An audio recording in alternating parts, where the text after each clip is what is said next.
Tactical companies have no vehicles directly assigned to them, so they must carry everything they need on their backs.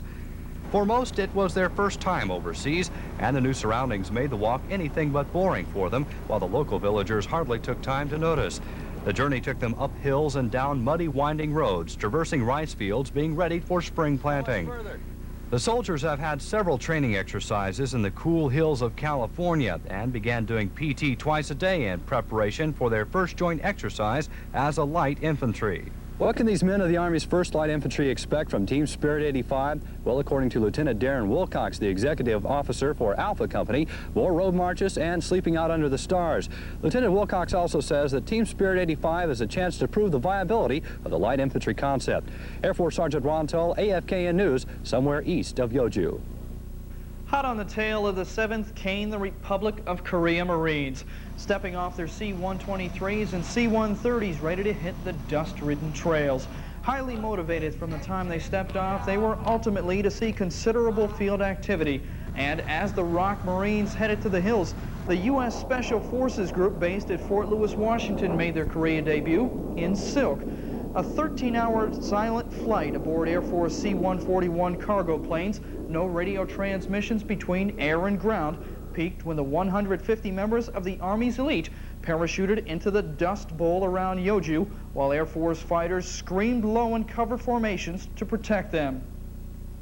From the outset, the Air Force played a key role in Team Spirit operations. The Military Airlift Command was to ultimately ferry thousands of troops, plus hundreds of tons of equipment, cargo, food rations, and ammunitions, as well as medevac patients. MAC Airlift engaged in countless airdrops throughout the exercise, supported by coordinated efforts of the Combat Control Squadron, the Red Hats.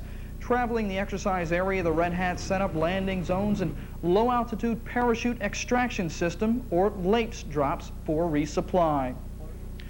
The lion's share of Air Force inbound came from the Pacific Air Forces, more than 3,200 of them, pilots, airmen, and planes. A variety of missions were to be flown in both support of the Blue and Orange Forces. They came to Korea in F-4s, OV-10s, F-15s, and A-10s. They joined with their in-country hosts to fly the vitally important skies, a mission Pacific Air Forces Commander General Robert Baisley says is critical. We get even a little closer to what might be required of our people in the air or on the ground if the balloon really went up and we had to fight. Our adversaries watch us through various intelligence means.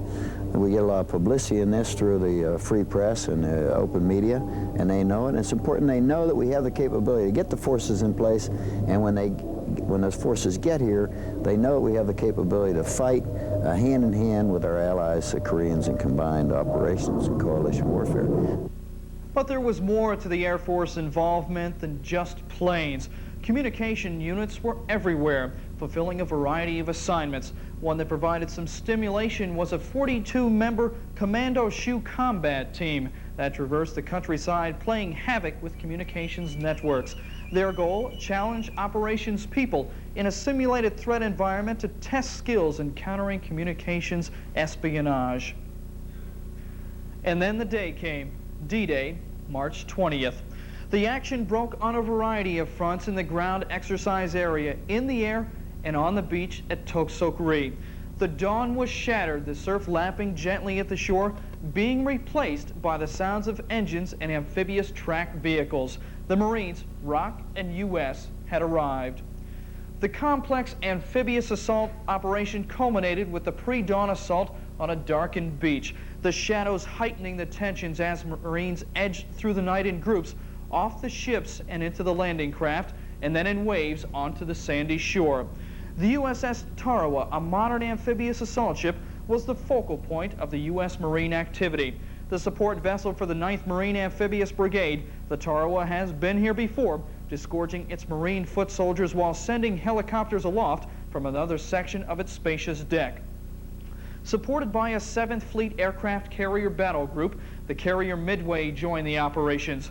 All told, some 25,000 naval personnel aboard more than 24 ships saw action during the 8-day maneuver phase of Team Spirit. Actions on the high seas as well as in the harbors and at the amphibious landing site. passed the test of demonstrating a ROK U.S. capability for working together with a mutual goal of greater readiness. Meanwhile, several hundred miles to the north on the ground, the Orange and Blue forces were beginning to move toward loosely defined objectives. Orange, including the 25th Division, had the upper hand and began a slow but steady advance to the west. They mixed it up before nightfall, inflicting casualties, simulated, of course, on Blue Force.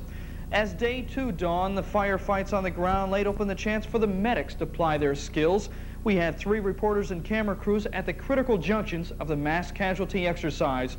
Specialist Sharrell Ables leads off our coverage.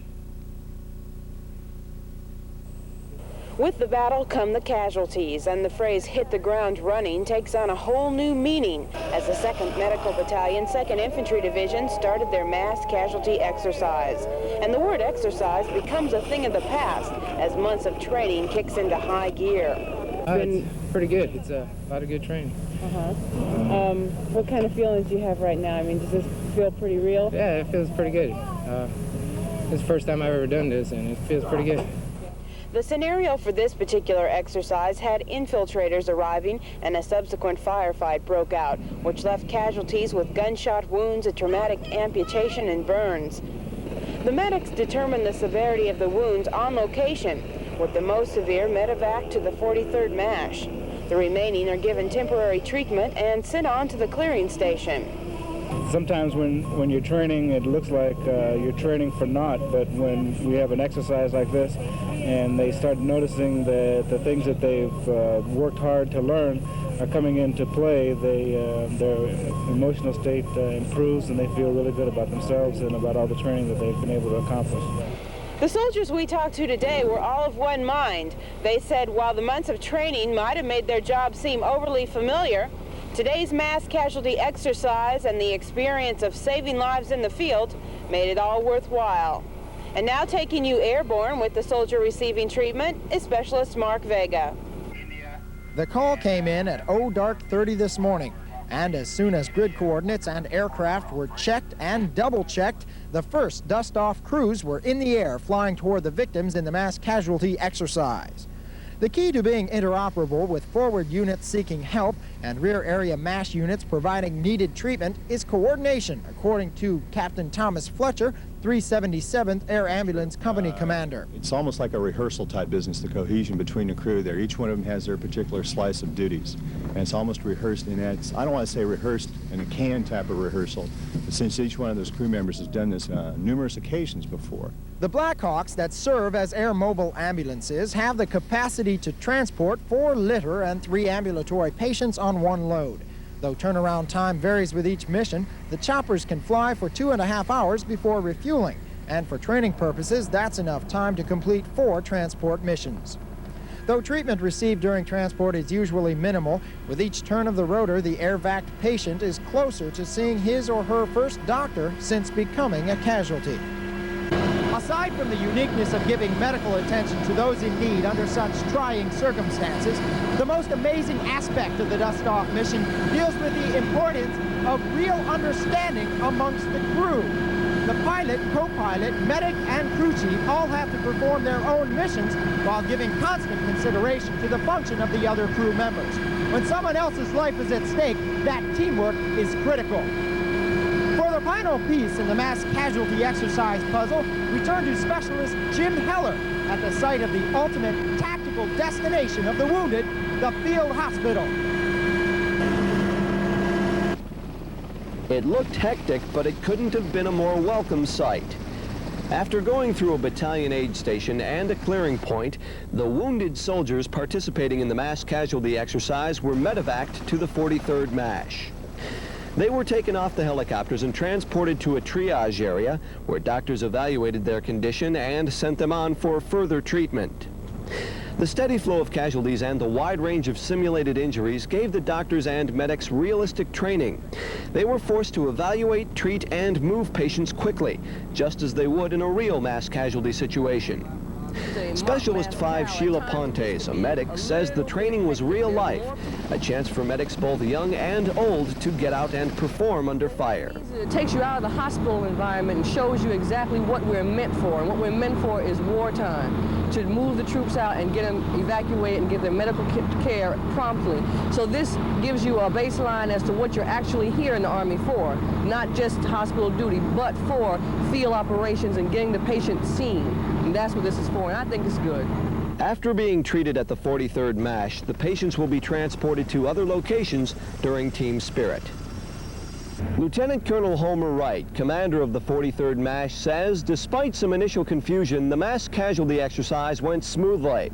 There were some problems identified, but that's why you train in a realistic environment, according to Colonel Wright, to find out what you need to do and how to do it well when it counts. Specialist Jim Heller, Team Spirit News, Wanju. The final leg of the mass casualty drama was played out one day later, as the 43rd MASH, the 52nd Medical Battalion, and the Air Force linked up at Yeoju to medevac the patients to hospitals for further treatment.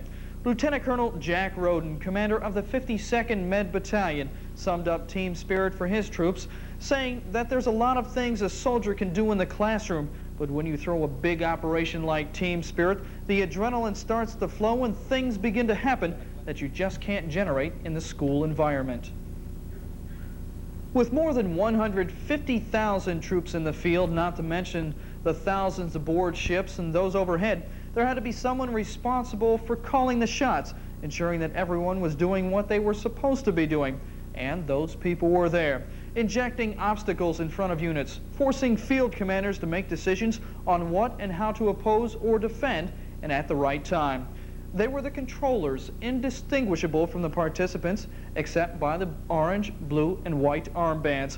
Since much of the action was simulated, controllers created the necessary situations at the right time. Actions were developed to keep the scenario moving, to slow the maneuvers, or to just plain give field units some real-world situations to overcome. One such controller intervention came during the simulated demolition of a bridge near Yeoju. Specialist Sharrell Ables watched as the controllers gave the challenge to Delta Company of the 802nd Engineer Battalion. The clock was the enemy of Delta Company 802nd Battalion as they put their training to the ultimate test. In a simulated attack, the Yeoju Bridge was blown up, and Blue forces stood by, ready to cross the river and cross it fast. Take 3 hours to construct a 70-foot Class 60 bridge under these conditions. As you can see, it's a little bit slick out here and makes things a little bit harder.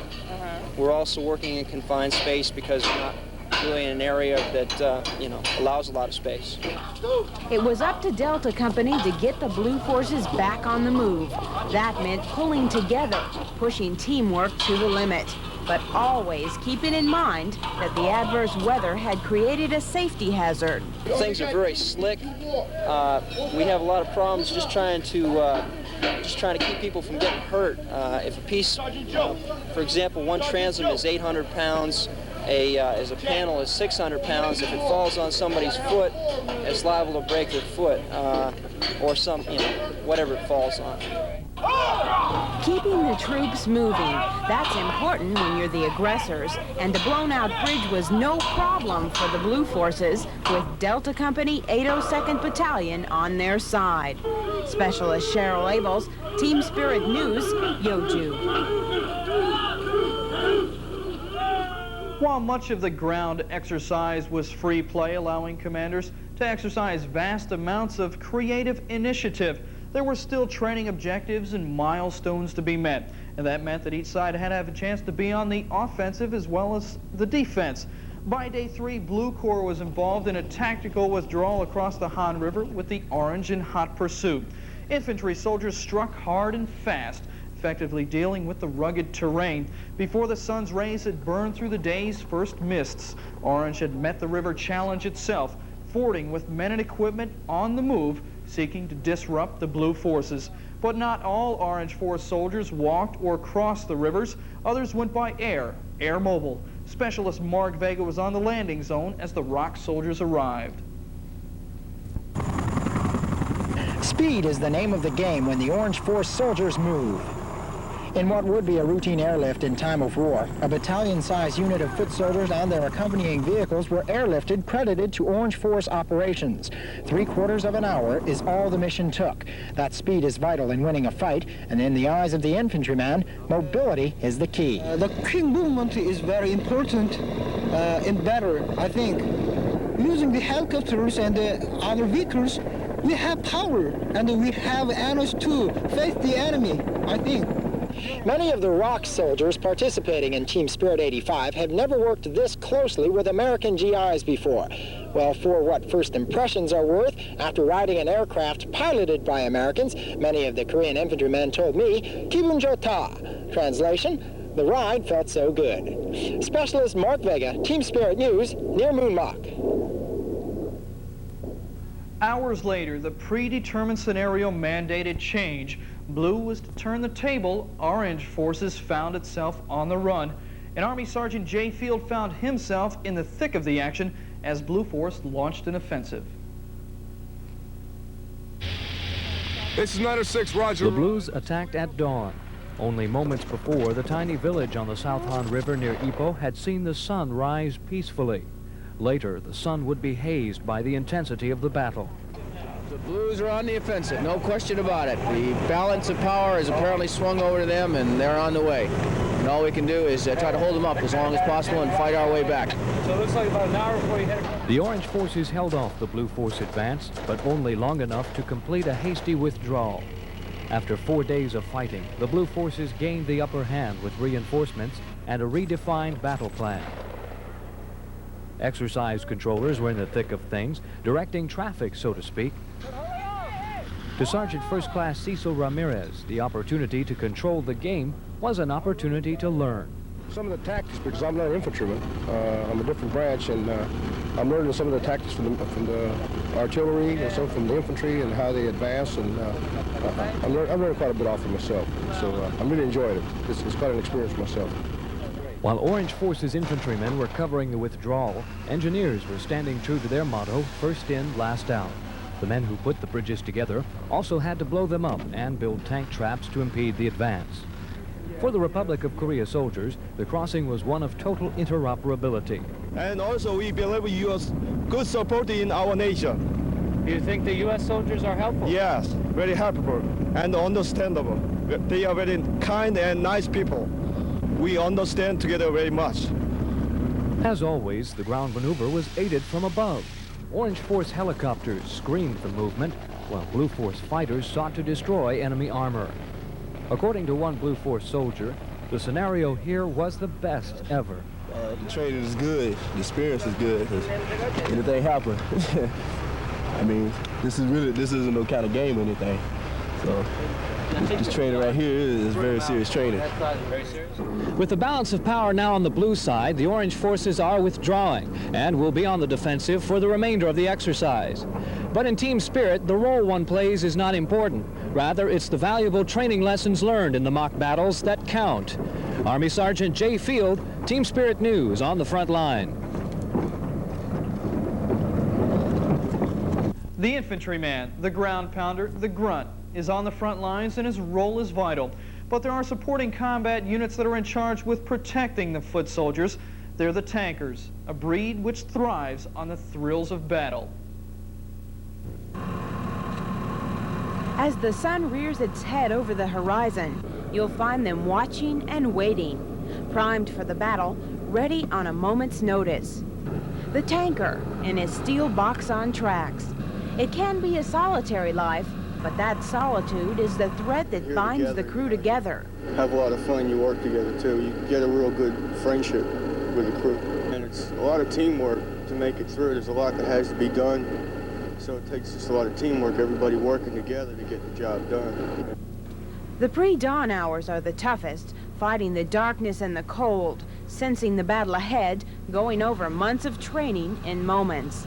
Then too quickly the word comes, move out. You know, you feel we're going in a position, you know, we're going to take the town and everything like that. So, you know, you get a little adrenaline pumping. You feel like you're really going to do it. And today they did. But these tankers told me the feeling of victory takes second place, right there behind anticipation. as they hold the edge of calm before the battle begins. Specialist Sharrell Ables, Team Spirit News with the Blue Forces. The action ripped hot and heavy, but for both sides there were moments of rest, moments to wipe away the dirt and grime of field adventure. The 19th Support Command played a key role in creature comforts, setting up their field operations which kept soldiers clean and healthy.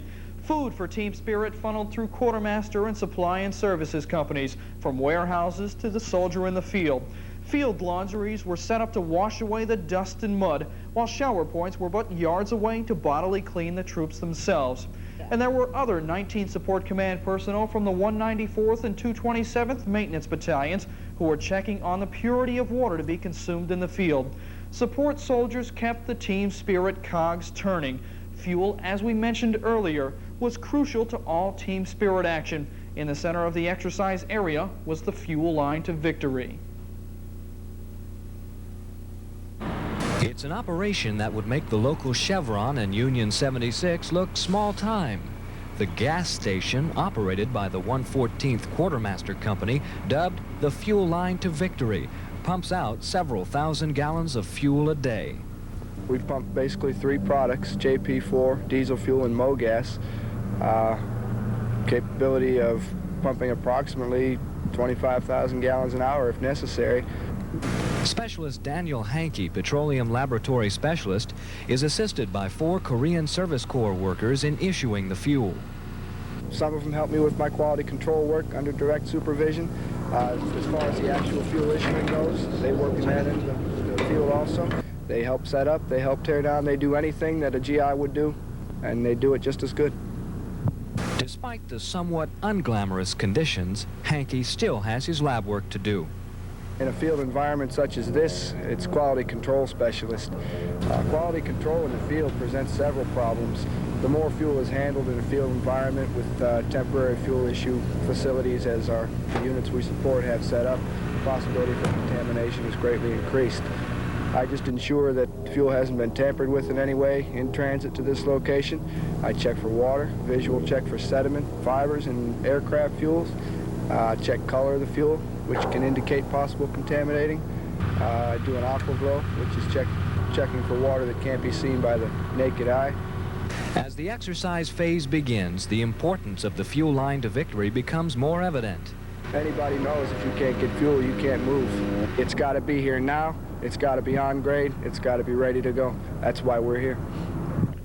And on the other end of the tanker truck's mission was the hot pit refueling point. Situated at an airstrip, the refuel points put emphasis on urgency, combinations of teamwork and speed, with crews seeing as much action, if not more, than the frontline troops.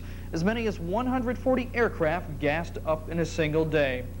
Once back in the air, pilots found themselves not only concerned with unfamiliar terrain and a flight mission, but also a requirement for keeping an eagle's eye peeled. Specialist Jim Heller found the ground guys that watch the skies. If the Blue Force Air Defense Artillery was using live ammunition, the Orange Force wouldn't have very many aircraft left. That's the word from a Blue Force ADA commander. The 2nd of the 61st Air Defense Artillery has been keeping the skies above the Blue Force clear during Team Spirit. When the Blue Force moves out, ADA missiles and cannons provide aerial cover, keeping infantrymen and armor safe from attack. So far, 2nd of the 61st Gunners have been deadly accurate during simulated combat, knocking down over 80% of the planes they've fired at. Squad leader Clifford Roberts says that accuracy makes a pilot think twice about coming out in the open for an attack. We are here to knock them out, and they know we're here, but they don't know where we are. So when they're flying, they're worried about it. What would happen to a pilot who got caught in the open in Blue Force ADA country? Stinger Missile Section Chief Sergeant Michael Farbo says the answer is simple. Well, if he flew into our area, our sector, I think he'd have a few problems. He should be looking out his back door.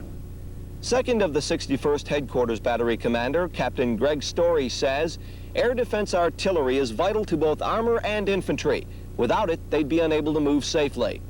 So far, 2nd of the 61st Gunners have cleared the skies for the Blue Force, and they'll continue to do so because they say if it's Orange Force and it flies, it dies. Specialist Jim Heller, AFKN News, near each eye. Emotions ran high during the exercise, but that was to be expected from the training soldiers called realistic. Soldiers of the 25th Division got another emotional lift in the midst of the ground maneuvers. Korea's president paid a courtesy call on the field headquarters. President Chun Doo-hwan slipped into the Orange Force area in early afternoon, touring the Tactical Operations Center and reviewing the Orange game plan. U.S. Ambassador to Korea Richard Walker was there too, and he told Korea Newsline the presidential visit symbolized what team spirit is all about. And a head of state coming to at the division level, to the 25th Division, and to come and observe how the exercise is going indicates not only his interest in the exercise, which is so important, but it also indicates that he does set great store by the close working between the armed forces of our two countries. President Chun was not the only VIP making a trek to the field. Minister of National Defense Yoon Sung-min, accompanied by the chairman of the ROK Joint Chiefs of Staff, General Yi Ki-baek, toured Blue Forces Operations Center. And a bit earlier in the team spirit activities, the Sergeant Major of the U.S. Army, Glenn Morrell, popped into a tent city to check on the readiness and morale of U.S. troops. New elements continue to be introduced in team spirit, new action to be tested. This year was no exception as Republic of Korea soldiers got a close-hand look at a prisoner of war exchange. In a scenario aimed at enhancing reality of what would be faced, ROK soldiers played the role of captured soldiers and were subjected to many of the same interrogation and search procedures they could expect if captured in a real-world situation. As the ground action rolled on, the commanding general of the U.S. Army's Western Command in Hawaii, Lieutenant General James Lee, put the exercise under close scrutiny. The 25th Division is soon to shift to light infantry status, and General Lee was watching the Blue Force 7th Infantry Division to see how his own command's conversion would go. We in the United States Army Western Command value very highly the opportunity to come to Korea and maneuver over large expanses of territory, which, as you well know, we cannot do in Hawaii. So we learned that over and over again, that we learn much more when we are able to approximate a realistic battle scenario than when we are restricted to a lot of artificial constraints. Day 6 lent itself to more field realism. After weeks of cloudless weather, the skies opened up and poured down. The dusty battlefield turned into ankle-deep mud. The action slowed as safety took precedence over training maneuvers. Aircraft were grounded. The troops slogged it out towards new objectives. The safety threat had been hammered home from the outset. The Tropic Lightning Division's commander was emphatic. There's no reason, in my mind, although this is going to be a very challenging and difficult exercise, there is no reason that our goal should not be to take every soldier back home with us, not lose one life. Now, we're going to bump some vehicles and we're going to damage some equipment, and I accept that. But our goal should be to take every soldier back home with us and not lose any. Still, there were a few incidents. General William J. Livesey, Commander-in-Chief, U.S. Forces Korea and Combined Forces Command, said that no matter how much emphasis is placed on safety, accidents are bound to happen when dealing with an exercise the magnitude of team spirit. We're having some accidents. When you have an exercise of this magnitude, you're going to have some things happen. But our, quote, statistics say that we're maybe have cut the accidents maybe by 40 to 50%. Now, whether that'll stand up over time, I can't tell. But I'm very pleased that we're making progress. I'm not pleased if we have one accident or hurt or maim or kill one person. So we got a lot of work to do with that, but we're making progress, yeah. The extra emphasis on safety apparently worked, though. Aside from the crash of an F-15A Eagle on March 20th, the remainder of the exercise was people safe. In that crash, Colonel Pat Paxton's single-seater fighter went down in the Yellow Sea. And then, after 7 days of action across a variety of fronts, across thousands of square kilometers of rice paddies, beach fronts, and roads, it was over. and troops and commanders took a look back. Warriors of the 2nd Infantry Division performed in a truly outstanding manner during Team Spirit 85. It amazed me to see the dedication, enthusiasm, and the hard work that were displayed out there during the entire exercise. I saw the individual skills of those things that soldiers learn during the year.